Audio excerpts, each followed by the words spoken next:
ತುಮಕೂರಿನ ಜಯಚಾಮರಾಜೇಂದ್ರ ರಸ್ತೆಯ ಪಾಲಿಕೆ ಜಾಗದಲ್ಲಿ ಗಣೇಶ ದೇವಾಲಯವನ್ನು ಕಟ್ಟುತ್ತೇವೆ.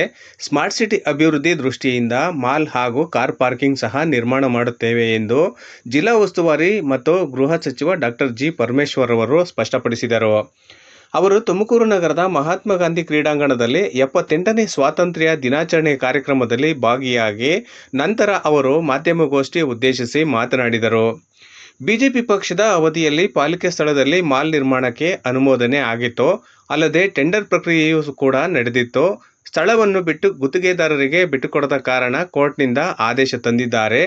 ಅನಿವಾರ್ಯ ಪಾಲಿಕೆ ಸ್ವಚ್ಛಗೊಳಿಸಿ ಸ್ಥಳವನ್ನು ಗುತ್ತಿಗೆದಾರರಿಗೆ ನೀಡಿದ್ದಾರೆ ಎಂದರು.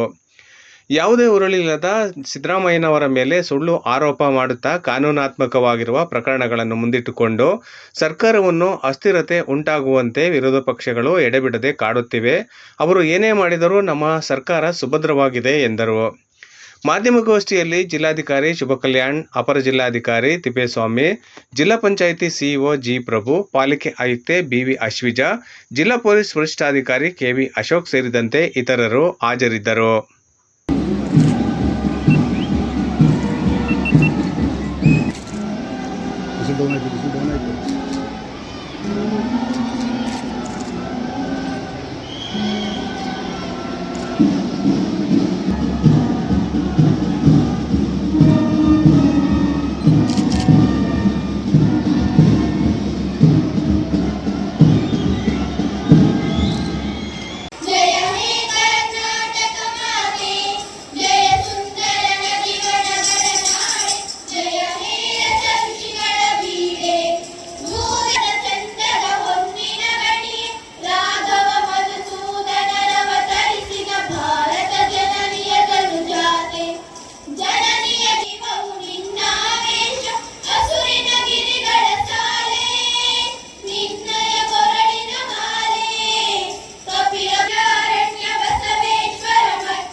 ಇದೀಗ ಸನ್ಮಾನ್ಯ ಮುಖ್ಯ ಅತಿಥಿಗಳು ಪುಷ್ಪಾಲಂಕೃತ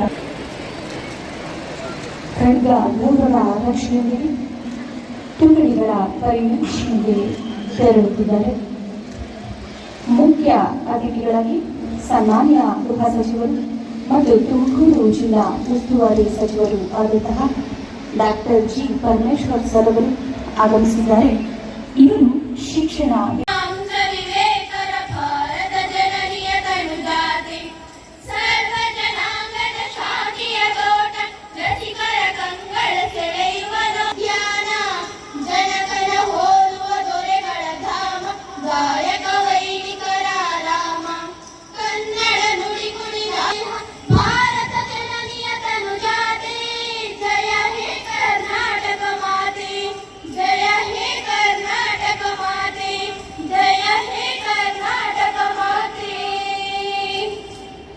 ಧನ್ಯವಾದಗಳು.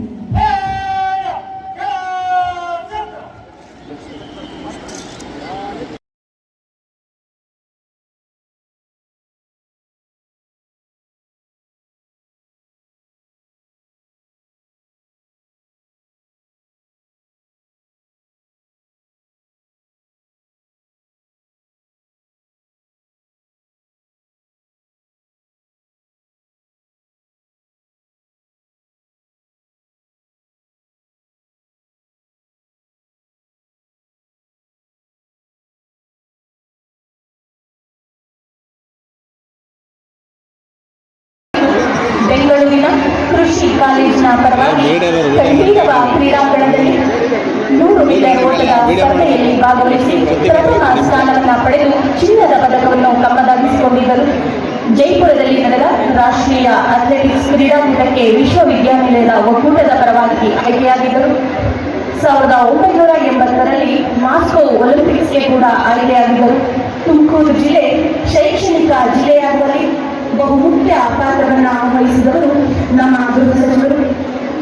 ರಾಜಕೀಯದಲ್ಲಿ ಸಕ್ರಿಯವಾಗಿ ಉನ್ನತ ಹುದ್ದೆಯಲ್ಲಿ ತುಮಕೂರು ಜಿಲ್ಲೆಯ ಕೀರ್ತಿಯನ್ನು ಎತ್ತರಕ್ಕೆ ಬೆಳೆಸಿದ ಹಿರಿಮೆ ಇವರದು. ಮಾನ್ಯರು ತುಕಡಿಗಳ ಪರೀಕ್ಷೆಯನ್ನ ಮುಕ್ತಾಯಗೊಳಿಸಿದ್ದಾರೆ. ಇದೀಗ ಕವಾಯತು ದಂಡ ನಾಯಕರು ಕವಾಯತು ಆರಂಭಕ್ಕೆ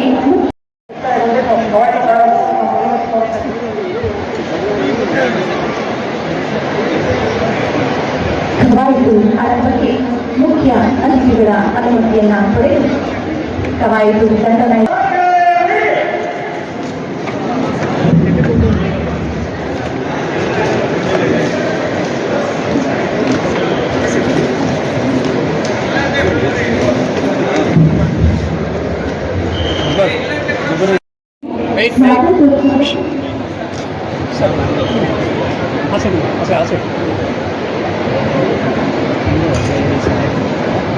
ಓಕೆ.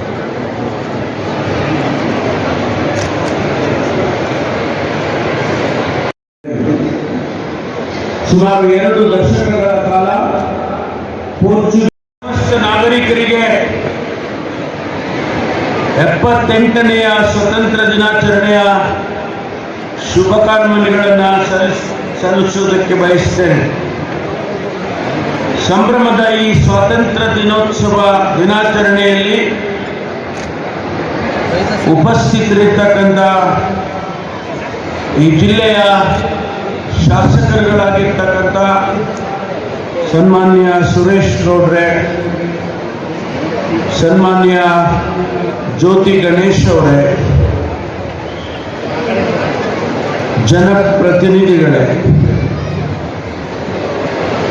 ಉಪಸ್ಥಿತರಿರ್ತಕ್ಕಂಥ ಜಿಲ್ಲಾಧಿಕಾರಿಗಳೇ, ಜಿಲ್ಲಾ ಮುಖ್ಯ ಕಾರ್ಯನಿರ್ವಹಣಾಧಿಕಾರಿಗಳೇ, ಜಿಲ್ಲೆಯ ಪೊಲೀಸ್ ವರಿಷ್ಠಾಧಿಕಾರಿಗಳೇ, ನಗರದ ಆಯುಕ್ತರೇ, ಎಲ್ಲ ಅಧಿಕಾರಿ ಮಿತ್ರರೇ, ಮಾಧ್ಯಮದ ಸ್ನೇಹಿತರೆ, ತಮ್ಮೆಲ್ಲರಿಗೂ ಮತ್ತೊಮ್ಮೆ ಸ್ವಾತಂತ್ರ್ಯೋತ್ಸವದ ಶುಭಾಶಯಗಳು.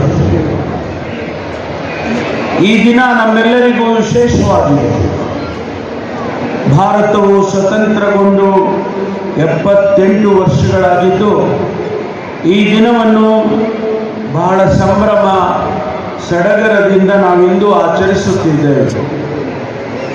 ದೇಶದ ಪ್ರತಿ ನಗರ, ಪಟ್ಟಣ, ಗ್ರಾಮಗಳಲ್ಲಿ ಜನರು ತ್ರಿವರ್ಣ ಧ್ವಜ ಹಾರಿಸಿ ಸಿಹಿ ಹಂಚುವ ಮೂಲಕ ದೇಶಭಕ್ತಿಯನ್ನು ಪ್ರದರ್ಶಿಸುತ್ತಿದ್ದಾರೆ.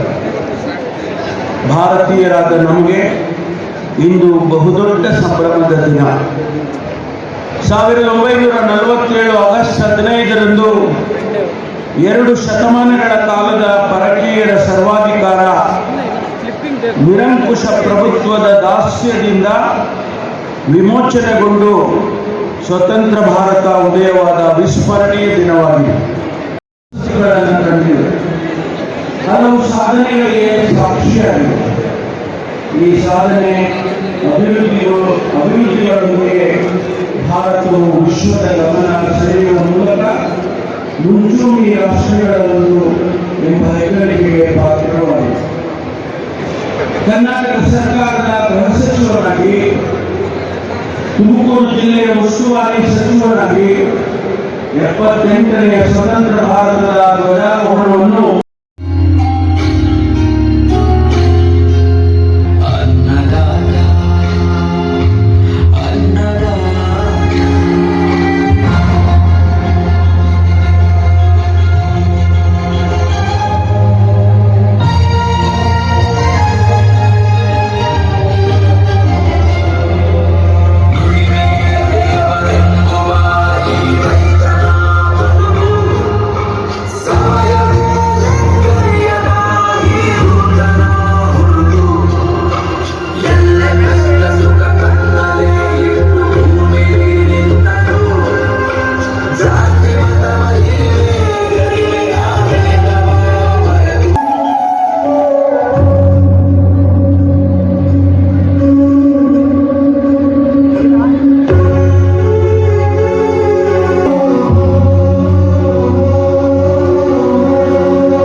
ಸಾಯೋದೊಂದೇ ಪರಿಹಾರ ಅಲ್ಲ ಕಡೆಯ. ನಿನ್ನ ಬೆಂಬಲಕ್ಕೆ ರೈತ ಪರ ಸರ್ಕಾರ ಇದೆ. ಎಲ್ಲದಕ್ಕೂ ಮಿಗಿಲಾಗಿ ನೀನು ನಂಬಿರೋ ಭೂಮಿ ತಾಯಿ ಅವಳೆ. ಆ ಮಳೆಗಾಲನೂ ಸಹ ನೀನು ಕೈ ಬಿಡಲ್ಲ. ಅಂದ್ರೆ ಅವರಿಗೆ ಅಲ್ಲಿ ಹತ್ತದಲ್ಲಿ ಸರಿಯಾದ ವಾಹನ ವ್ಯವಸ್ಥೆ ಇರಲ್ಲ, ಈ ಕಾರಣಕ್ಕೆ ಕೊಡ್ತಾರೆ. ಅದನ್ನು ಕೂಡ ಏನು ಐಷಾರಾಮಿ ಅಥವಾ ಇನ್ನೊಂದು ಅಂತ ಕನ್ಸಿಡರ್ ಮಾಡಿ ಅವರು ಕೂಡ BPL ಕಾರ್ಡ್ ಕಳಿಸ್ಬಿಟ್ರೆ ತೊಂದರೆ ಆಗಲ್ಲ. ಅವರು ಐಷಾರಾಮಿ ಅಂತ ಕ್ಲಾಸಿಫಿಕೇಶನ್ ಮಾಡಿಲ್ಲ. 4 ಚಕ್ರದ ಗಾಡಿಗಳು, ಕಾರುಗಳಿದ್ದಾವೆ, ಅರ್ಥ ಅವರ ಆರ್ಥಿಕ ಮಟ್ಟ ಮೇಲೆ ಇದೆ, ಬಡತನದ ರೇಖೆಗಿನ ಮೇಲಿದ್ದಾರೆ ಅಂತ. It is A national guidelines, ನಾವು ಮಾಡಿದ್ದಲ್ಲ, ಇದು ನ್ಯಾಷನಲ್ ಗೈಡ್ಲೈನ್ಸ್. ಹಾಗಾಗಿ ಇದು ಇಡೀ ದೇಶದಲ್ಲಿ ಅಪ್ಲೈ ಆಗುತ್ತೆ. 4 ಚಕ್ರ ಇರ್ಬೋದು, 20 ಲಕ್ಷಕ್ಕೂ ಸೇರ್ಬೋದು, 2 ಕೋಟಿಗೂ ಇರ್ಬೋದು. ಕಾರು ಡೆಫಿನಿಷನ್ 4 ಚಕ್ರ, ಹೌದಾ? 3 ಚಕ್ರದ ಕಾರು ಇದೆ ಈಗ, ಅದು ಹೇಳೋದಿಲ್ಲ. ಆದ್ರೆ 4 ಚಕ್ರದ ಗಾಡಿ ಇದೆ ಮನೆಯಲ್ಲಿ ಇದ್ದಾಗ ಆ ಗೈಡ್ಲೈನ್ಸ್ ನಲ್ಲಿ ಏನ್ ಅನ್ಸುತ್ತೆ ಅಂದ್ರೆ ನಿಮಗೆ ಅವರು ಆರ್ಥಿಕ ಮಟ್ಟ ಬಡತನದ ರೇಖೆಗಿನ್ನ ಮೇಲಿದ್ದಾರೆ. ಆ ಕಾರಣಕ್ಕಾಗಿ ಅವರಿಗೆ ಆ ಕಾರ್ಡಿನ ಅಗತ್ಯ ಇಲ್ಲ. ನಾವು ಯಾರಿಗೆ ಕಾರ್ಡ್ ಕೊಡೋದು? BPL ಅಂದ್ರೇನು? Below poverty line. ಆ ಬಿಲೋ ಪಾವರ್ಟಿ ಲೈನ್ ಕಾರ್ ಇದ್ದವ್ರಿಗೆ ಬರೋದಿಲ್ಲ. ಅಷ್ಟೇ ನಮ್ಮ ಕ್ಲಾಸಿಫಿಕೇಶನ್ ಬಿಟ್ಟು ಬೇರೆ ಏನೂ ಇಲ್ಲ.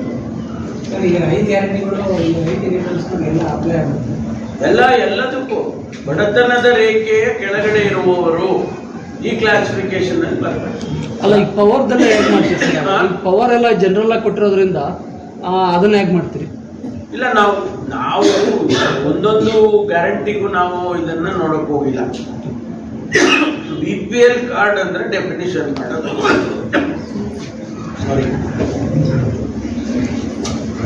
ಅಂದ್ರೆ ಡಿಫೈನ್ ಮಾಡೋದು. ಸರಿ ಸರ್, ಈಗ ಇರೋದೇನಂದ್ರೆ ನಾವೀಗ ಅದನ್ನ ಲಿಂಕ್ ಮಾಡಕ್ ಹೋಗಿಲ್ಲ. BPL ಕಾರ್ಡಿನವರಿಗೆ ಮಾತ್ರ ನಾವು ಕೊಡ್ತೀವಿ ಅಂತ ಹೇಳಿಲ್ವಾ? ಹೇಳಿಲ್ಲ. BPL ಕಾರ್ಡ್ ಅನ್ನ ಡಿಫೈನ್ ಮಾಡ್ತೀವಿ. ಈಗ ಕೆಲವರು ಹೆಲ್ತ್ ಕಾರ್ಡ್ ಇಲ್ಲ ನಮಗೆ ಇನ್ನು ಕೂಡ. ಆ BPL ಕಾರ್ಡ್ ಇದ್ರೆ ಅವರಿಗೆ ಹೆಲ್ತ್ ಸರ್ವಿಸಸ್ ಸಿಕ್ಕತ್ತೆ ಅಂತ ಹೇಳಿ only for that health card, ಅಂದ್ರೆ ಹೆಲ್ತ್ ಫೆಸಿಲಿಟೀಸ್ ತಗೊಳ್ಳೋ, ಸರ್ವಿಸಸ್ ತಗೊಳ್ಳೋದಕ್ಕೆ ಮಾತ್ರ ಅವ್ರು ಉಪಯೋಗಿಸ್ತಾರೆ. ಆದ್ರೆ BPL ಅಂತ ಬಂದ್ಬಿಡುತ್ತೆ.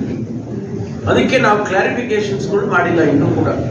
ಅದು ಮಾಡಿದ ಮೇಲೆ ಬಹುಶಃ ಹೆಲ್ತ್ ಕಾರ್ಡ್ ಅಂತ ಬೇರೆ ಕೊಟ್ಟು ಅವರಿಗೆ BPL ಇದರಿಂದ ಹೊರಗಡೆ ತೆಗೆಯುವಂಥದ್ದು ಮುಂದೆ ಯಾವತ್ತಾದ್ರೂ ಬರ್ಬೋದು ದೇಶದಲ್ಲಿ. ಅದು ನಮ್ಮ ರಾಜ್ಯಕ್ಕೆ ಒಂದಕ್ಕೆ ಆಗೋದಿಲ್ಲ, ಇದು ನ್ಯಾಷನಲ್ ಪಾಲಿಸಿ ಆಗುತ್ತೆ. ಮುಂದೆ ನೋಡೋಣ. ಇದ್ರೆ ಪತ್ನಿ ಊರಲ್ಲಿ ಬಿಜಾಪುರದಲ್ಲಿ ಇದ್ದಾಳೆ, ಅವ್ ಗಂಡ ಇಲ್ಲಿ ಕಾನ್ಸ್ಟೇಬಲ್ ಆಗಿ ಇಲ್ಲಿ ಕೆಲಸ ಮಾಡ್ತಾ ಇದ್ದಾನೆ ಅನ್ನುವಂಥ ಸಂದರ್ಭದಲ್ಲಿ ಅದರ ರೀಸನಿಂಗ್ ಮಾಡಿ ನಾವು ಪರ್ಮಿಷನ್ ಕೊಡ್ತೀವಿ. ಕಳೆದ ಬಹುಶಃ 2 ತಿಂಗಳಿರ್ಬೋದು, 2 ತಿಂಗಳಿಂದ ಸುಮಾರು 90 ಜನರಿಗೆ ಈಗ ಪರ್ಮಿಷನ್ ಕೊಟ್ಟಿದ್ದೀವಿ.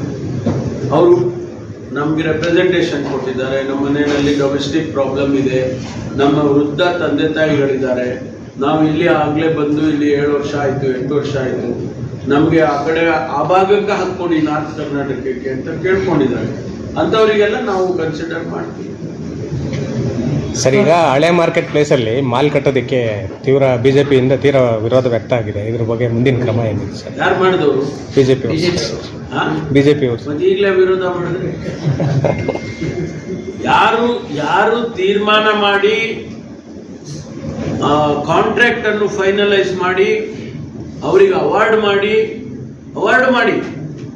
ಅವರು ನಾವು ಮಾಡಿಲ್ಲ, ಅವಾರ್ಡು ಮಾಡಿ ಅವರಿಗೆ ಜಾಗ ಕೊಡ್ತೀವಿ ಅಂತ ಎಲ್ಲ ಹೇಳುವಂತ ಸಂದರ್ಭಕ್ಕೆ ತಂದಿಟ್ರು, ಹೋದ್ರು. ನಾವು ಎಲ್ಲ ಪ್ರೋಗ್ರಾಮ್ಸ್ ಕಂಪ್ಲೀಟ್ ಮಾಡಬೇಕಲ್ಲ. ನಾವು ಸ್ಮಾರ್ಟ್ ಸಿಟಿ ಪ್ರೋಗ್ರಾಮ್ಸ್ ಎಲ್ಲವನ್ನು ಕಂಪ್ಲೀಟ್ ಮಾಡಬೇಕು.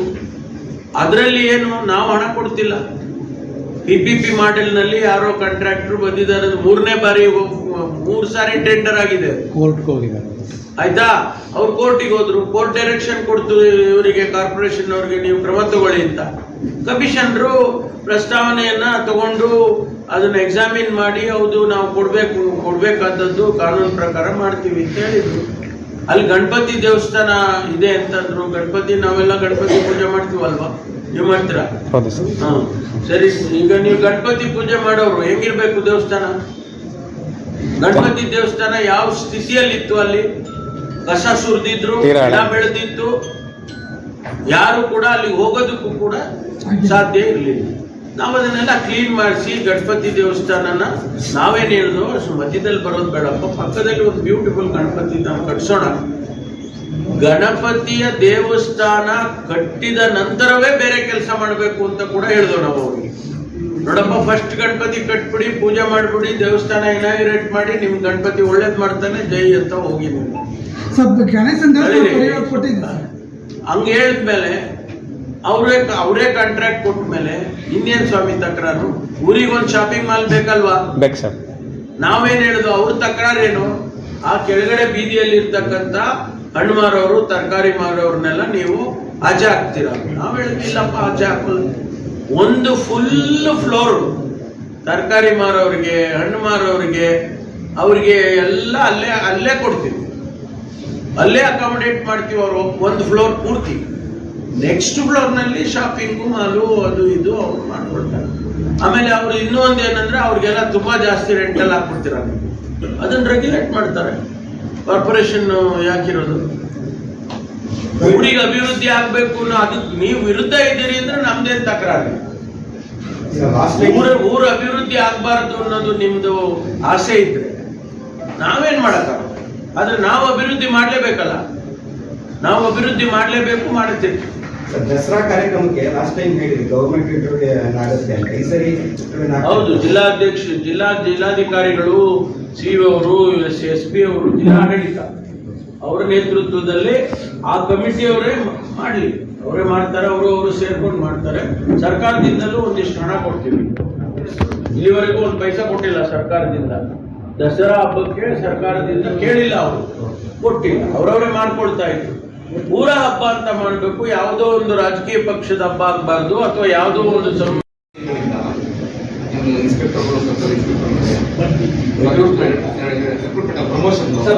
ನಮ್ಮಲ್ಲಿ ಯಾವುದು ಪೆಂಡಿಂಗ್ ಇಲ್ಲ. ಪ್ರಮೋಷನ್ಸ್ ನಮ್ಮಲ್ಲಿ ಸತತವಾಗಿ ಕೊಟ್ಕೊಂಡು ಬರ್ತಾ ಇದ್ದೇವೆ. ಹಿಂದಿನ ಸಾರಿ ನಾನು ಗೃಹ ಖಾತೆಯಲ್ಲಿದ್ದಾಗ 12,000 ಜನ ಕಾನ್ಸ್ಟೇಬಲ್ಸ್ಗೆ, ಅವರಿಗೆಲ್ಲ ಹೆಡ್ ಕಾನ್ಸ್ಟೇಬಲ್ಸು ಮತ್ತು ASIಗಳು ಅವೆಲ್ಲ 12,000 ಜನಕ್ಕೆ ಒಂದೇ ಶಾರ್ಟಲ್ಲಿ ಕೊಟ್ಟಿದ್ದೆ. ಈಗಲೂ ಕೂಡ ಸುಮಾರು ಜನರಿಗೆ ಇನ್ಸ್ಪೆಕ್ಟರ್ಸ್ ಇಂದ DYSPಗಳು ಅವೆಲ್ಲ ಕೊಟ್ಟಿದ್ದೇವೆ. DYSP ಇಂದ ಅಡಿಷನಲ್ SPಗಳು ಮಾಡಿದ್ದೇವೆ. ಈಗ ಹೊಸದಾಗಿ 30 ಜನ ಅಡಿಷನಲ್ SP ಕ್ರಿಯೇಟ್ ಮಾಡಿದ್ದೇನೆ. ಪ್ರತಿ ಜಿಲ್ಲೆನಲ್ಲೂ ಒಂದೇ ಒಂದು ಅಡಿಷನಲ್ SP ಇದ್ದು 2 ಮಾಡಿದ್ದೇವೆ. ಕ್ರೈಮಿಗೆ ಒಬ್ರು, ಲಾ ಅಂಡ್ ಆರ್ಡರ್ಗೂ. ನೇಮಕಾತಿ ಪ್ರಕ್ರಿಯೆ ನಡೀತಾ ಇದೆ. 545